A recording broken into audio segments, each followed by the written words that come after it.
শুভ মহালয়া বন্ধুরা, আপনারা সবাই কীরকম আছেন? আমি খুব ভালো আছি। মহালয়ার অনেক অনেক শুভেচ্ছা। মার কাছে এটাই প্রার্থনা করি আমার সব বন্ধুরা যাতে খুব ভালো থাকে এবং সুস্থ স্বাভাবিক থাকে। মার আগমন যাতে সবার লেগা ভালো হয়। তো ঘুমের থেকে উঠলাম, মহালয়া দেখতাছি।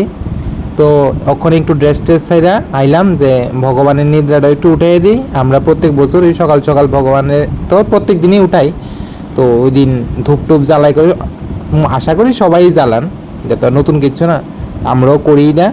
তখন ঠাকুরের নিদ্রাটা উঠাইতেছি, উঠাইয়া ধূপ টুপ জ্বালাই দিব ঘরে।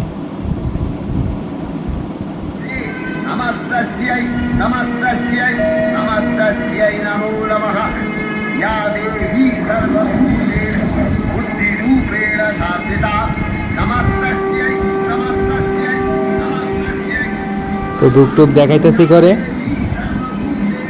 আর আমার চ্যানেলে যারা নতুন আছেন তারা আমার ফেসবুক পেজটা একটু ফলো করে দেবেন আর ইউটিউব চ্যানেলটা একটু সাবস্ক্রাইব করে দেবেন, তাহলে আমার সব ভিডিওটি সবাই আগে আপনার কাছে পৌঁছাইব। আর ভালো লাগলে লাইক কমেন্ট অবশ্যই করবেন। তো এবার চা বানাইলাম, চা খাই কেক দিয়া, খাই অন্যান্য কাজে গিয়া মনোযোগ দিমু। তো আজকে খুব সকাল উঠছে, প্রায় 4:30টার দিকে। আমি ঘুরতে পারি না বন্ধুরা, আমার সবসময় টিভির মধ্যে দেখতেই ভালো লাগে। সবাই খুব ভালো থাকবেন।